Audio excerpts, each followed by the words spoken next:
c'est de faire en sorte que les manipulations soient connues. Et nous allons mettre la main sur les manipulateurs. Comme dès qu'on va le savoir, le peuple va se regarder et marcher à l'unisson. C'est ça la pensée. Parce que c'est par là que nous-mêmes, nous allons régler nos problèmes, pas autrement. On ne peut pas régler un problème dont on ne connaît pas la source. Donc maintenant, Consiga, je devais vous dire que la théorie de Consiga a eu lieu le 17 décembre 2017. C'est la première sortie de la Forsat.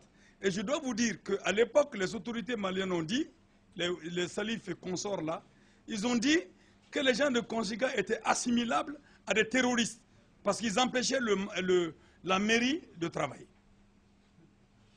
Bon, maintenant, de ce même pas, vous avez suivi la sortie de M. Tembine, comment il s'appelle son prénom encore, hein? Le président de l'Assemblée nationale. Voilà, Moussa Tembine. Moussa Tembine. Vous savez que je prends l'âge.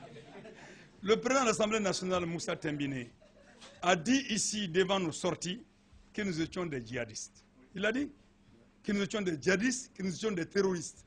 Moussa l'a dit.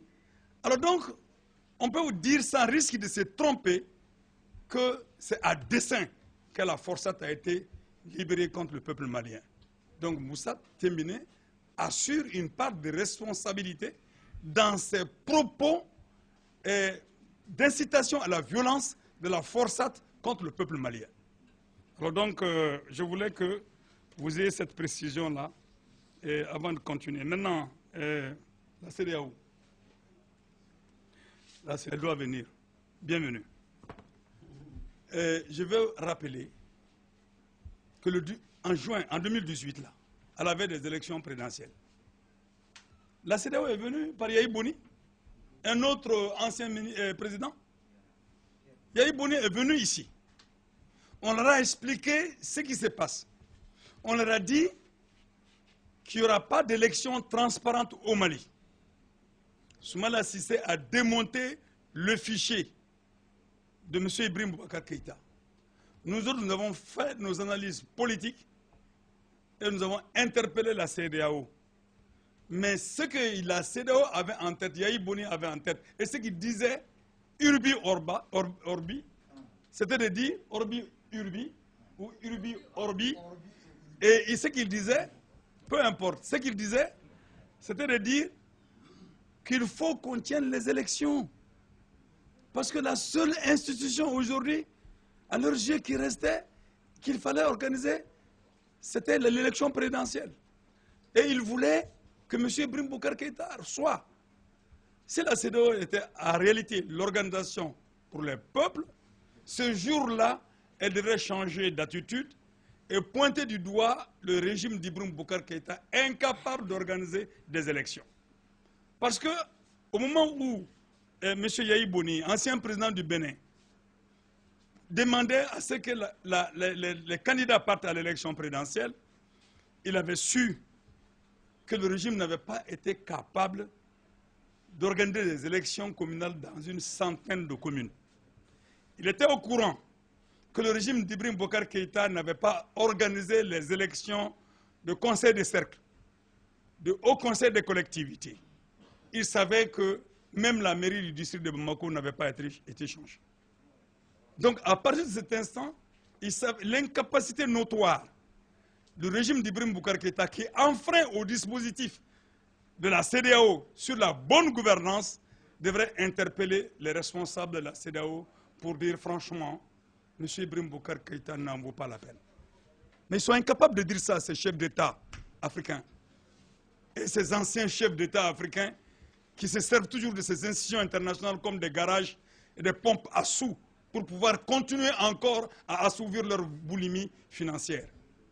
Donc, Yahi Boni s'en va, Ibeka triche les élections comme il sait le faire, comme ils ont su le faire depuis de longues dates. Ibeka s'installe, une crise post-électorale éclate. Les gens se lèvent partout. Qu'elle soit mal gérée ou bien gérée, c'est bien le Malien eux-mêmes qui ont trouvé la parade à la Chélie, qui était orchestrée par le régime d'Ibrahim Boubacar Keïta. Mal résolu ou pas, on a eu droit à quoi? À une bonne partie des partis politiques du Mali qui ont trouvé un accord avec M. Ibrahim Boubacar Keïta, accord qu'ils ont appelé accord politique, et cet accord politique leur a permis de faire le dépeçage du Mali entre leurs intérêts de politiciens. Ce dépeçage, c'était d'abord que le fameux triumvirat qui était incarné par Baba Hakim Haïdara, Aminata Draman Traoré et puis un certain qui est encore là, Issoufi Maïga, ancien Premier ministre, chacun d'entre eux a eu son compte. On a ouvert un compte d'argent pour eux, pour soi-disant organiser le dialogue national inclusif. Ils ont organisé, chacun a pris sa part de gâteau, les trois, et puis ils ont tourné le dos. Ensuite, la classe politique qui était organisée, disons, les partis politiques qui étaient organisés dans la COFOP et dans le FSD, ont couru avec le régime en place, dès lors que ce dernier s'est débarrassé de Soumaïla Bouboué Maïga. Ils ont fait le dialogue national inclusif. Avant le dialogue inclusif, ils se sont fait un partage des gâteaux de ministère. La COFOP s'est effondrée, s'est diluée dans le gouvernement, avec un langage double. Le FSD aussi a pris son langage double. Une partie s'est retrouvée au pouvoir, l'autre partie s'est retrouvée à l'opposition. De la véritable tragicomédie.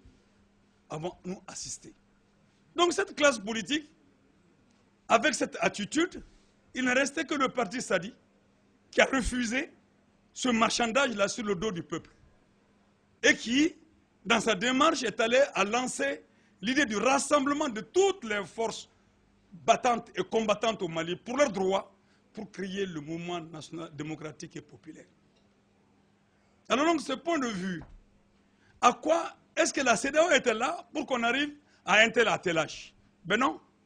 Cet attelage, on peut lui dire tout ce qu'on voudra. Mais une chose est claire, c'est que ça a minimisé les querelles. Ils ont fait la paix des braves entre eux parce qu'ils étaient fatigués. Certains étaient fatigués à rejoindre le gouvernement. Et comme nous n'étions pas encore fatigués, nous sommes loin d'être fatigués, parce que notre peuple souffre beaucoup plus que nous-mêmes, alors nous avons continué le combat. Mais la CEDEAO n'était pas là. Il y a eu un calme au Mali. Mais les problèmes qui ont été posés à l'époque se sont empirés. L'armée continue à sauter sur les mines. Les populations peuvent continuer à être massacrées. Les populations d'Ogon continuent à être massacrées.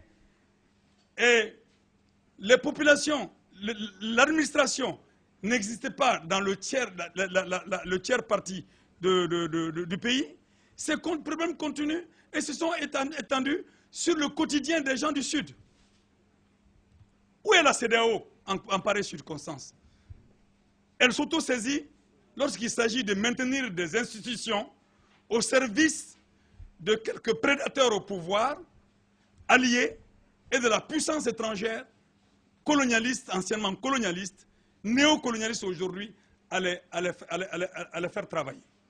Donc si Yahi Boni, longtemps contesté dans son propre pays, prend la direction, pas Yahi Boni, cette fois-ci, Jonathan Goodluck, le porteur de grand chapeau, si lui prend aujourd'hui la décision de venir au Mali, gageons qu'il ait tiré les enseignements de l'intervention du parti Sadi en 2012 à Abuja pour aller contraindre la CEDEAO pour avoir traduit le chef d'État de la CEDEAO pour avoir violé les dispositifs de la bonne gouvernance et de la gestion des conflits post-électoraux. Donc, ce jour-là, Alassane Dramane Ouattara, président de la République de Côte d'Ivoire, en 2012, avait fait subir au Mali un embargo, des sanctions qui n'existent nulle part dans le dispositif légal de la CEDEAO. Et ils sont passés à côté du protocole de bonne gouvernance de la CEDEAO qui condamne la mauvaise gouvernance, et qui l'assimile pratiquement au coup d'État militaire. Donc rupture comme étant des ruptures à l'ordre démocratique. Alors donc j'espère que Jonathan Goodluck vient pétri de ces leçons que le peuple malien, à travers certains de ses fils, ont donné à la CEDEAO pour venir nous écouter et ne pas chercher coûte que coûte à faire un jeu d'équilibre qui va en défaveur de notre peuple. Cela ne sera pas accepté. Évidemment, cela ne sera pas accepté. Il faut trancher la question. Ibrahim Boubacar Keïta devrait comprendre ça et abréger sa propre souffrance et celle du peuple. Maintenant,